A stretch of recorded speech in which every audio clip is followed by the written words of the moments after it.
This is the I Read Comic Books podcast, and as you've probably guessed, I am not Mike Rapin. I am Daniel Martinez, and today I'm joined by two people who are the best Yokai neighbors. We have Kait Lamphere the ghost that's just two hands. and René Rodriguez. I wanted to be the ghost that's just two hands. I think we all did, and that's got to be rough though, because we'll get into it. But imagine being able to cook all that stuff, but not having a mouth to enjoy it. Oh yeah! Oh. Ouch! Now I'm heartbroken. Man. Yeah, right. This is a tragedy that we are covering. So on today's episode, to give more context to all our listeners, we're going to be talking about a very specific manga. So it's called Elegant Yokai Apartment Life Volume 1. Kait, can you tell us a little bit about this manga before we dive right into it? Yeah, okay, so this is from the Kodansha website, so thank you, Kodansha, for writing such a nice description. Yokai ghosts and humans are living together in harmony. A character named Yushi Inaba was taken in by his uncle's family after losing his parents in an accident 3 years ago. Now 16 and eager to make it on his own, he hopes to move into a dorm upon entering high school. But by a cruel twist of fate, the dorm burns to the ground. After searching high and low, Yushi finally manages to find an apartment at the too good to be true price of 25,000 yen, which is about 160 US dollars. That's per month. And soon enough, there's one condition to that, and the apartment is haunted. So he's surrounded by a gaggle of colorful tenants, and his normal high school life begins. This is a story by Hinowa, Kouzuki, and art by Waka, Miyama. And René, I'm gonna throw it over to you because, well, I guess first I want to tell the audience we were trying to figure out what to talk about on today's episode, and I want to say that Kait suggested this, and René immediately was like, "Oh yeah, I'm reading this." So René, you want to tell us? We'll let you kick things off since you seem to be the most familiar person with this specific manga. Actually, I don't know if that's true. Kait had mentioned this one and also the manga Inspector, which I had read before. So that was the one where I was like, okay, I've read that one. So this was actually I went blind going in, but I mean it was really excellent, And while I was looking for more information on it just in the background, I saw on Kodansha's website that this series has 28 volumes in it, and it's also still marked as ongoing. Wow. And as our listeners know, your boy likes to read manga. So the fact that there's so many volumes, and you'll still be done by tomorrow. well, unfortunately, both a lot of the websites and apps have limits, and then I also found this out because I didn't know about this through Hoopla. They also have a monthly limit, which is less than 10 volumes, which I find a travesty, but whatever. So it will unfortunately take me more than a week to finish it, but it's I literally put in the notes, cancel my plans. This series is my plans for the future. Unless René decides to just go to the shop this week and hunt for the rest of those volumes. We're going to drop like $300 or $400 to get the whole series all at once. What's that? 28 times 10? That's not too bad. $10. Bad, right? Where are you getting manga for $10 in print? Are Kodansha not $10? Most of the Viz ones are. I think they went up $1. The Kodansha manga, maybe. Oh, okay. Oh my goodness. The last time I bought a volume of manga, it was like $15, but I don't think it was Kodansha. Yeah, it was it depends on the publisher, but I also know that since we're nearing the end of the year, some bookstores tend to have more sales on manga, which is usually when I save up, my birthday money for, So it just might be. I did also buy a new bookshelf, so. Ooh, you gotta fill it. Yeah, with manga. It's easier to transport. All right, Kait, why don't you tell us a little bit about your experience with this first volume? Yeah, I read this on the K Manga app, Kodansha's ticket-based reading app that came out a couple of years ago. and I got through, I think, volume 2, and then I took a long break, and I remembered why at the very end of this volume. um, but I really enjoyed volume 1. I feel like it does a really good job at setting up the main character, like, you know who he is, like what his goals are. You kind of get like he's kind of like good boy vibe, good student vibe. um, and you get a good feeling of the setting. I imagine that it's Tokyo, but then you also have his high school versus the apartment building. You meet his family. You get kind of the general tone, and then I think that you meet all or most of the important characters for the first few volumes, like pretty immediately, like in the first maybe 3 chapters. And I feel like it's just a really good exposition in volume 1. Like you get a sense of like there is the normal human world that does not have yokai in it, but as soon as he starts living in this yokai apartment, he becomes aware of other things out in the world that he just like didn't notice before, like he wasn't sensitive to. And I think that that sets up it's a nice place to build off of for volume Yeah. 1. The first chapter is long. I'll tell you Yeah. this. It is a long debut. I read this on the Hoopla app. I borrowed it from Hoopla. And first of all, reading manga in Hoopla is very strange because it definitely tells you you got to go the other way, but then it does the guided view because I usually just double tap on instinct and I'm going through it and I'm like, this feels weird, this is not the way I was meant to read this, so I actually stopped using it like halfway through. But then I was like, are there no chapter markers along this book, because I have been reading for a while now. uh, but it turns out that was still all just the whole first chapter. So yeah, that was very interesting. I know sometimes manga have like longer chapters for their first one, but man, this one was a doozy. But definitely a very good one. I'm kind of glad to have read this. I don't think I've read any kind of manga that's like in this, that encompasses so many different themes and topics. So why don't we get into some of that stuff? Renee, I'm gonna throw it back to you. Yeah, I'm gonna have to agree with Kate on there's a lot happening in this book. The pacing is done really well because it has those very like nice slice of life moments where you take a breath in the panels and things like that, which I think assume is a little jarring in the guided view. I personally can't do a guided view. It pisses me off. But that's just a personal preference.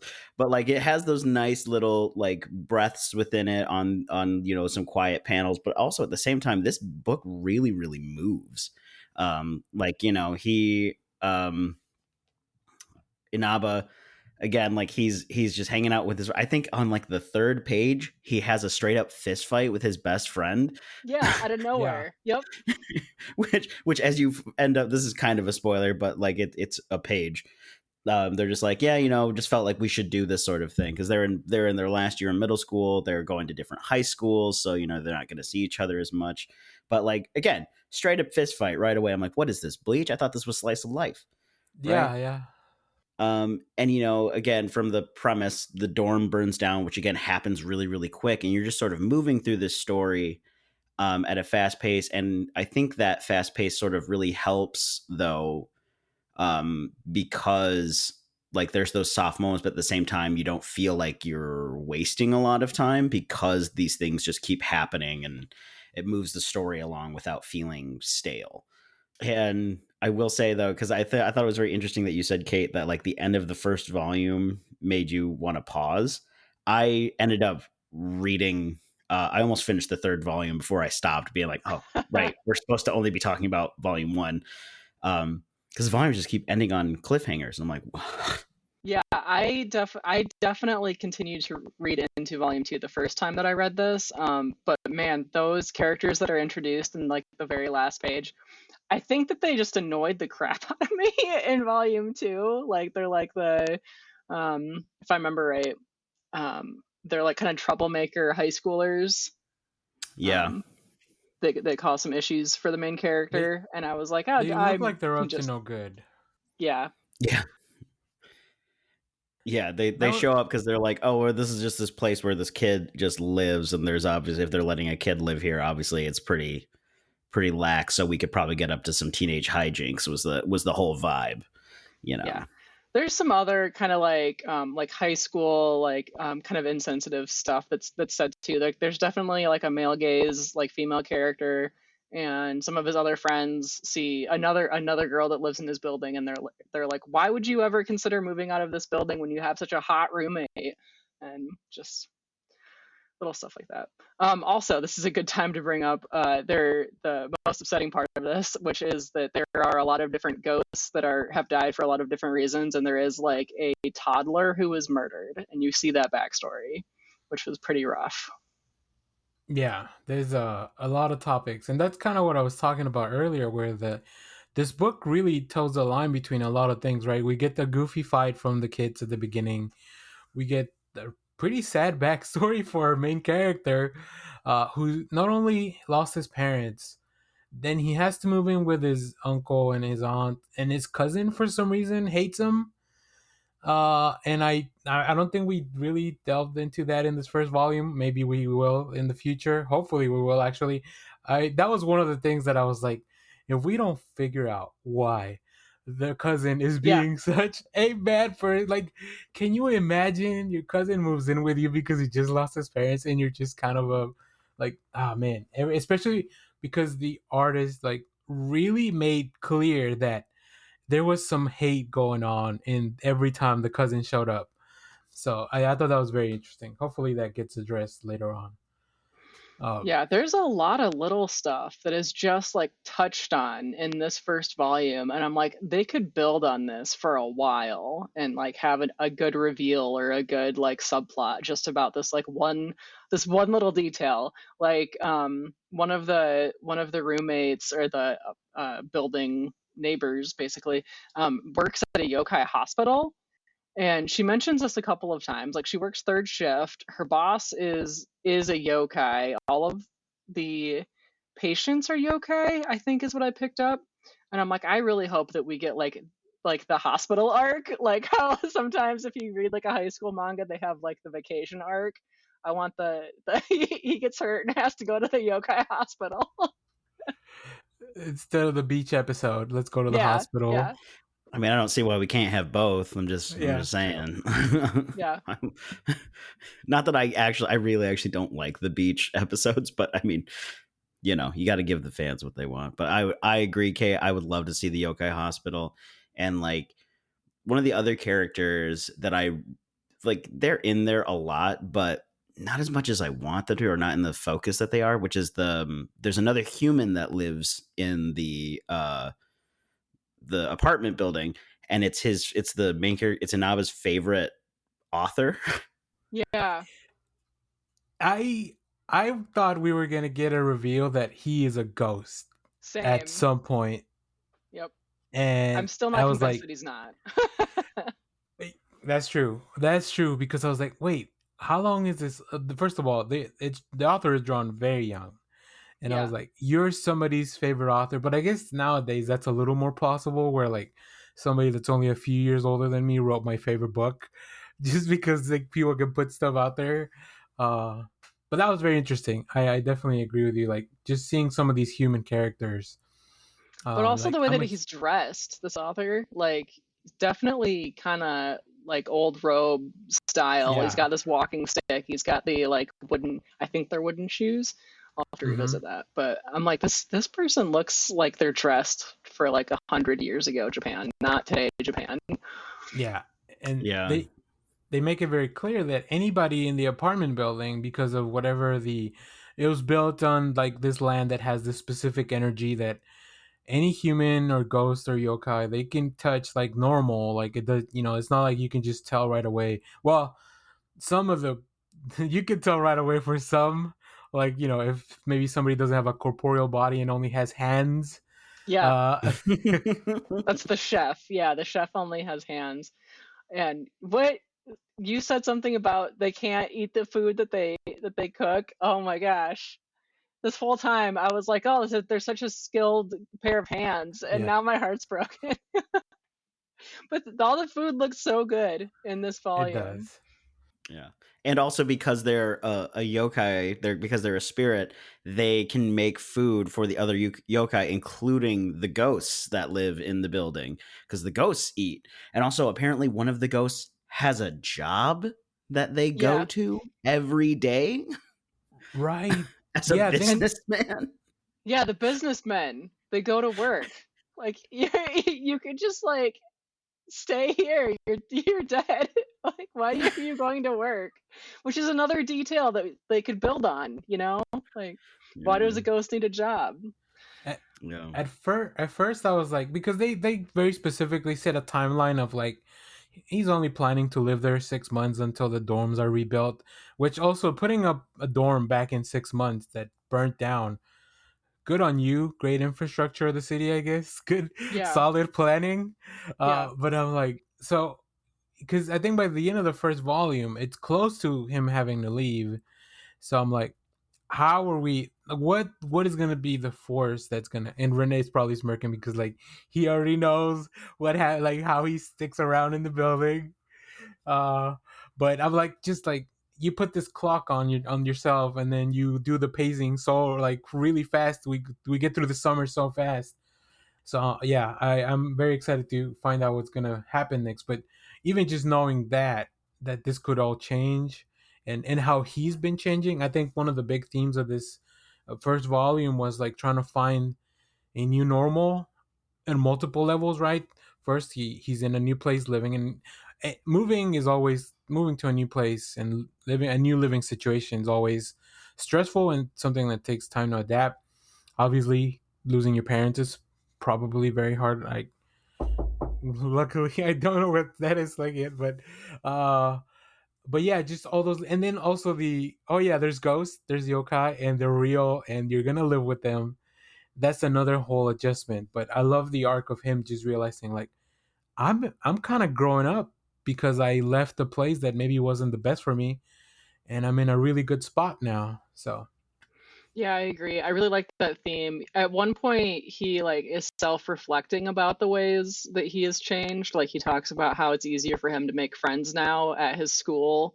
And like there are like other changes that we see this character experiencing, like not just the being more aware of yokai in the regular world. There are some other things. But I also liked the way like he's reflecting on this in the narration, but the way that the narration, like the little narration boxes are written, are is that he's writing letters to his high school friend that he got in the fight with on page 3 or whatever. mhm. And I really like that setup because I can't remember if that friend is introduced in volume 2, but it definitely seems like he can come along at some point. And because this main character is writing everything that's happening to him to his friend, that's like a character that can come in and already know everything. Yeah, although doesn't he throw away most of the letters that he's Oh writing no, because he's does like, he? I can't explain that, and so or he's like, oh, I should send this.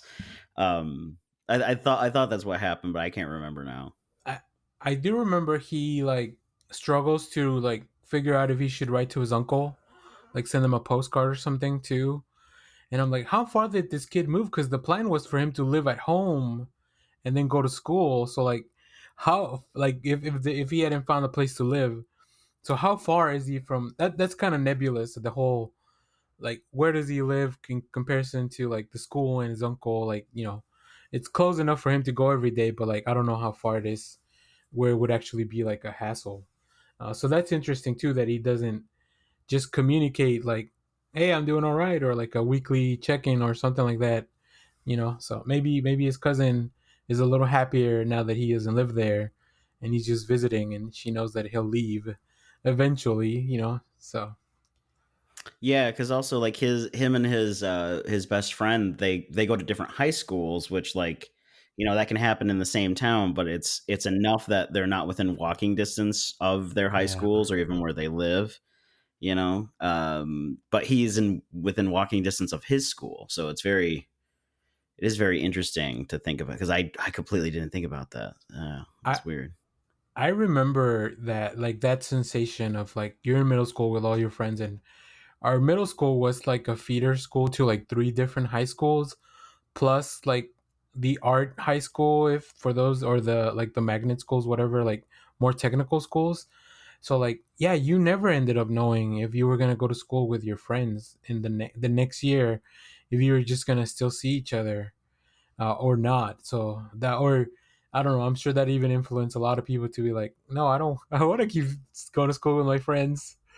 So that's a very relatable. I think that's one of the things that I like the most about this. That there's a lot of relatable pieces to like just the high school experience and all that stuff. The exploration of I feel kind of alone and I don't feel like I belong anywhere. Or like when you go to college and you don't really know anyone. Very similar to I.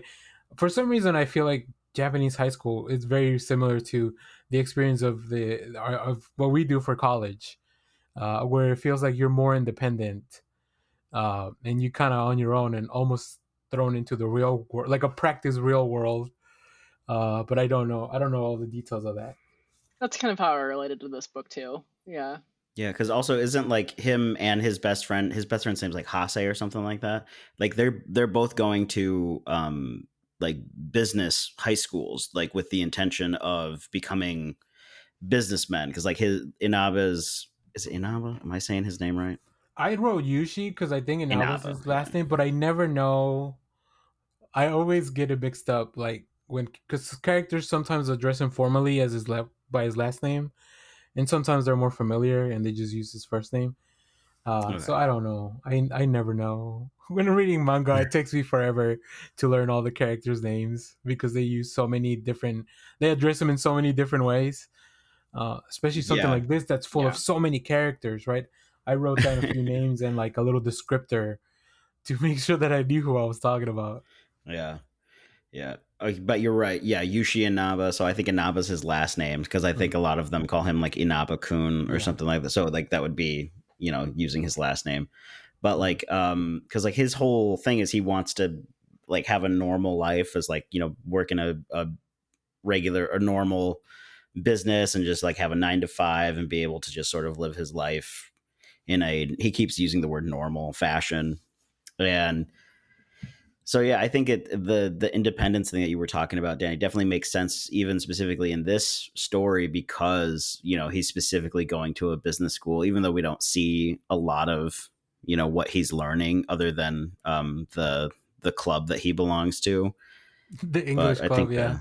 yeah, Uh, one of the most heartwarming moments, and maybe you guys can tell me which one's yours. He's at school, and his friends invite him to the cafeteria for lunch. And as he's reaching for his wallet, he finds that somebody packed him a lunch. Probably it was a Kiner or somebody, And I'm like, oh, that's kind of when it clicks in his head. Like I have like people, or like I have these people that kind of care about me, and they were, and he kind of, I don't remember if he flat like pictures like them in his head or something. I just remember seeing the hands floating, but that might be from a different panel. So I thought that was really, really touching. That like the people that care, like they care about him, and he kind of finds out in all these little ways. Yeah. I hope that he gets a bigger room though. Like I think that he's in a storage closet. Like the storage closet has some bookshelves and a nice little table and a desk, but I don't see space for even like the roll out kind of bed. Like is this poor kid gonna be able to like have a bedroom at some point? He's not paying much. He got a good deal apparently, It's from true. what I converted to when I converted the currency.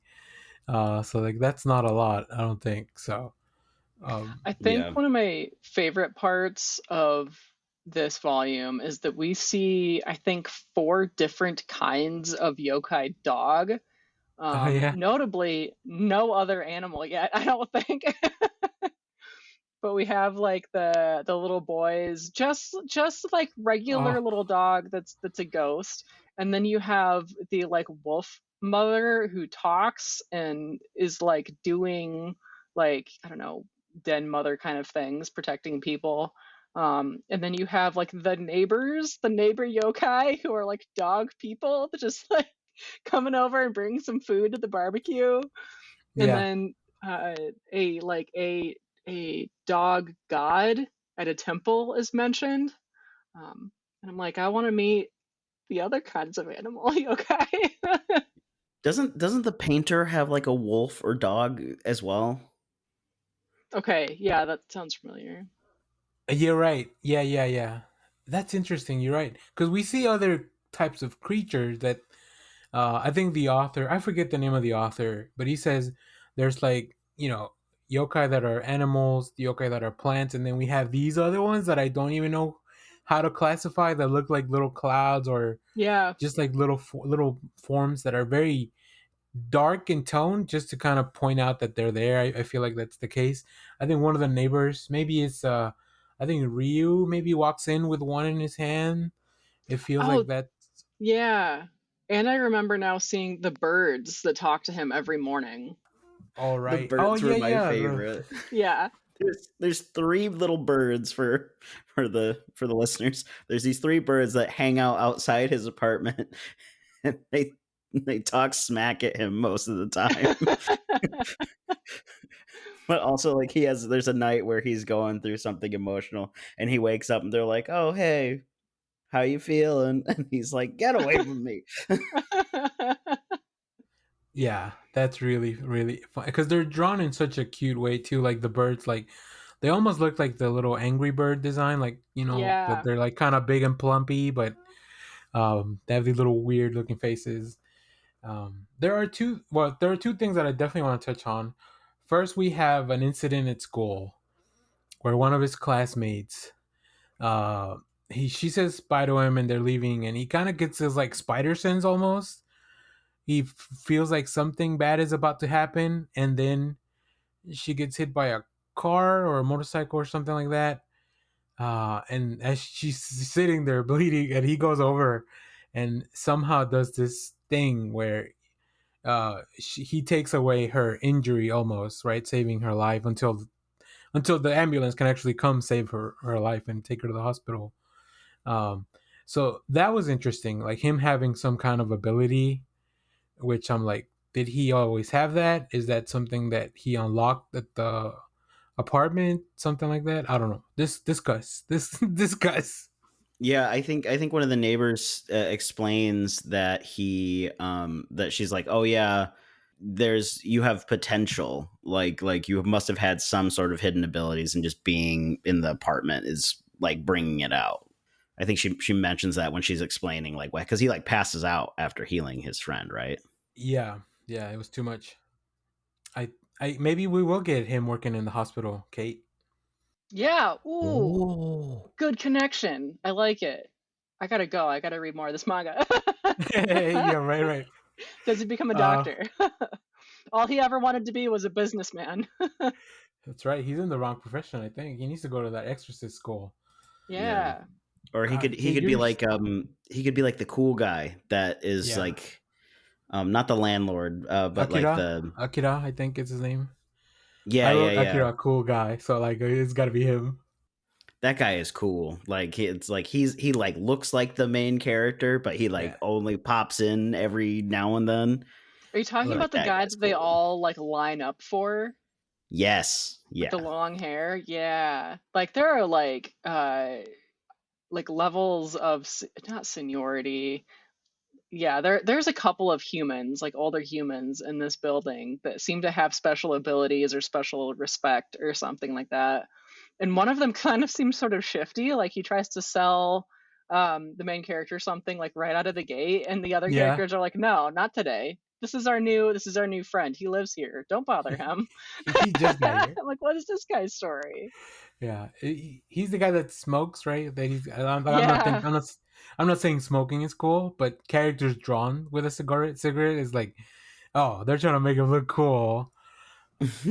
That yeah, I'm interested in that because they're like, he like you look young. Like I'm 48. And I'm like, what does that mean? How are Was that you? the Are you? guy? Was that the same guy who the main character asked him? He's like, "Are you a ghost or something?" And he's like, "You can't just ask someone if they're a ghost." Yeah, that's rude, especially if you just met him. But then again, Yeah, like everybody he else is just like ghost human, ghost human. Don't he tried ask to me. yeah. Yeah. which like it's wild. We keep mentioning all these characters and all the things that are happening in this book, and it's like it's wild to think about like how all of this is in one volume. Yeah. You know, because it's like if you compare this like volume one of this to like volume one of like even Dragon Ball or Haikyuu or even Hikaru no Go, which I just listed my favorite manga. Ignore that. Yeah, But like he's compared, gonna keep going, listing his favorite manga for 30 minutes. Give you a second there. Yeah. but the point being, compared to like those volume ones, which feel like very little actually like happens, this feels like, you know, almost like 3 volumes worth of stuff that's happened is all condensed into one. And like I didn't even think about, like, while we were discussing this, I was like, oh yeah, you know, not a lot happens in volume one. And then the more we've been talking about it, it's like, oh man, yeah, there's so much that happens in here, and there's so many characters that we meet, and it's just kind of wild to think like this, all of this is happening in one volume, and there's 27 more. That's Yeah. insane. This is gonna end up being one of those mangas where you get like halfway through it and you're like, how did volume one even start? Yeah, yeah, I like guess I'll have to reread it. Yeah, oh well. we need a good humble bundle for this Kodansha. Yeah. This is what I want in a humble bundle. I don't need any more of what is it, Fire Force, or no, that's Viz. Whatever. I have too many humble bundles with like repeats. I Fairy need this Tail? humble Attack bundle. on Titan? I think Fairy Yeah, Tail is right. right. Yeah. Just Eden new Zero. little one-off things for Attack on Titan so they can release a new humble bundle with it. The other thing I wanted to make sure we talked about was Kuri, the little boy, because Yeah. his story. I mean, Kate already touched on it a little bit, that it's very tragic, but a lot of really beautiful stuff kind of comes out of it too, right? So we learn from the wolf mom. I forget the name of the character, that his Kuri's mom. Oh, that Kuri's what they call him. They don't even know his real name. Kuri and his dog. His mom had the baby, and then her dad. The dad left, I guess, and she took everything out on the baby, like all her sadness and depression, and eventually she killed her baby, and the dog killed her, and then the neighbors beat up the dog and killed it. It is It's very that's tragic. those I think it's like 2 or 3 pages that are just like very very like um so much happens, and it's all very messed up. And but then we learn that I think every once in a while the spirit of the mom still comes by the apartment uh to try to see Kuri, and they all do whatever they can to make sure that he's protected. That was such a, like, obviously it's terrible and tragic, but like Yeah. them Her angry coming together spirit for comes that. by. Mhm. Yeah, that was such a beautiful thing. Well, I mean, one, to answer your question, Akane is the name of the mother wolf, and then Kuri's dog is named Shiro, and like the house protects them from evil spirits, luckily. And so that part is like, so Akane comes from like the shrine that she lives at, to protect Kuri, and Kuri and Shiro are with the exorcist. Is it Akine? Yeah. that's why it's So confusing because their names are so similar. yeah, so with she stays with Akine in Akine's room, and while Akane is bashing the spirit of the mom. However, the rest of the yokai get drunk and just watch Akane, Yeah. which is like, it's like, this is a very touching thing, except for the drunk uncles that are just kind of sitting there watching, which is really kind of weird.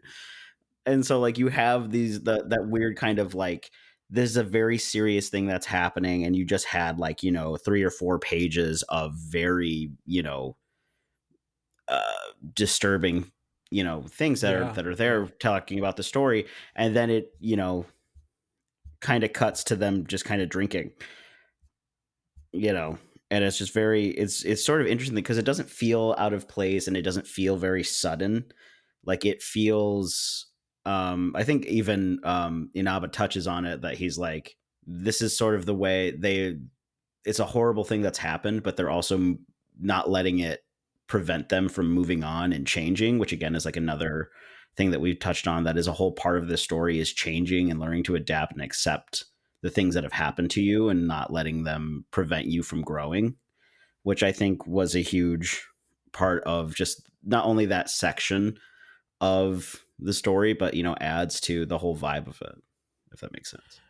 Yeah, and right after this, we get a moment of Yushi thinking about like like the mom and her kind of like how she's kind of doomed to repeat all this for a long time until she can kind of move on, because that's why a lot of these ghosts are stuck here, right? They just can't move on for whatever specific reason. And he kind of breaks down in Akina's room and he starts crying because he probably started thinking about his own parents. And I was like, oh no, this is so sad again. We were just having a drunk party like 2 pages ago. Uh, but then they bounce back with the humor, because then you have, I think it's Akira carrying him. They show how he's carrying him to his room because he passed out in the other room. So I'm like, how do you this emotional whiplash? Yeah. Uh, it's just a roller coaster. So Yeah. Yeah, it's really kind of wild because like in my notes and all of that, I was like thinking, I was like, oh, this is kind of cozy, spooky. And then we keep touching on all the serious things that happen. And it's like, I almost just forgot about them because we have these very like, sort of breathable, soft hearted moments. And it's like, oh yeah, you know what? I completely forgot that, shit got real for a second there. yeah. Yeah. All right. I think we're getting close to some closing thoughts. So I'm gonna throw it over to Kate to see what else you want to talk about, or if you have any last things to say about this volume, your plans on how to handle this manga going forward. My plans on self-care after reading this, yeah, emotional, traumatizing, but yet at the same time, very sweet story. Yeah. Yeah, like I said, I read volume 2 previously. But I do want to keep going with this series. So I think I'm probably gonna reread volume 2. And then yeah, try volume 3. Try to keep going because there is so much of it. And I do really like this main character and like all of the base characters that are introduced in this volume. And like I said, there's so much potential in this story. Like does like especially with his parents being dead, like how long do Ghost stick around for? Would he be able to talk to them? Does he have to like return to where they died or anything like that? Like there's so much potential. I don't think that we're done. There's no way that we're done seeing the world building. Like we have not seen the boundaries of what they can do with this story yet. So there's a lot of room to grow. Hmm. I agree with you. I am on board for all those things and exploring all that stuff. And the moment that his parents show up on the page, I'm gonna be a mess. Yeah. Rene, do you have any last thoughts on this book? Yeah, actually, just kind of sidestepping all the things with the story and all that. I really like that there's a lot of like editor's notes in the margins of the page that like, like anytime there's prices in yen, they give you Oh yeah. the exchange rate to USD, which may or may not be off because depending on when this was published and all that. But also like some other small things, like depending on like what the yokai is or something like that. And I always really love it when books do that, and not every book does that. So I just really, a lot of them do sort of like notes in the back of the book, which I think this one also does. But I like when there's the just the little bits of context that help the story that are in the little margin. So I really like that this has that. Moving forward with the series, I mean, like I've said, I'm all in. I'm gonna try and crush this as soon as I possibly can. Uh, Yeah. like I said, I'm already on volume 3, and I really like where it's going. I'll try not to give any spoilers, but it's not going where I thought it was going to be, and I Hmm. love that. So, I'm definitely just super super into it, and I think it's also perfect for where we're at with the seasons changing and everything. Like, I'm not really a big spooky season person at all. So I don't really get into that, but I don't know. I think this was just just kind of like the perfect kind of vibe, just right now that I'm in, you know. So I think I'm going to try and ride that out as long as I can. But I also think that this read could be good at any time because of just the vibe that it has, and also because it takes place obviously at just at different seasons. Like I think they're in the end of, I think they're in summer in this book. So yeah, excellent stuff. I love to hear that. I'm glad we are using a book like this to kind of transition people from spooky to like back to regular life. Yeah. So this is good. This is, you know, people are listening to this a little bit after Halloween. So like, here we go. It's a great bridge. I Read Comic Books plans out all this stuff years in advance, so that you, the listeners, are well served. I really enjoy this book. I've already borrowed Volume 2 from Hoopla, so I'll definitely get cracking on that and try to fit it in to the thousands of comics that I'm reading on a weekly basis. That's really the problem, that I don't have enough time. But then when I find something good, you know, I gotta stick with it. So I'm very excited. We'll definitely be keeping an eye out for this to be on some kind of Humble Bundle or something, because we need access to the only thing stopping Renee from finishing this series is access to it. Word. You're not wrong. Also, I fully think that if all of us continue reading, we should obviously talk about it in the IRCB group chat. Oh, for sure, I don't know if we've talked about that on the show, but yeah, obviously we all talk to each other. We're friends. Yes. Great call, Renee. We didn't bring it up, but if you're listening, we have a Discord that you can find the link on the show notes, on the description. We also have a Patreon where you can also find more episodes of different kinds of stuff. The aforementioned Giant Days of Our Lives that I talked about. Maybe I did that off air, but Kate was part of that, where Kate, Brian, and Kara go over all of Giant Days, which is one of my favorite series that we have on the Patreon. So yeah, make sure to check that out as well. And if there's nothing else, I just want to thank you guys for being on the show.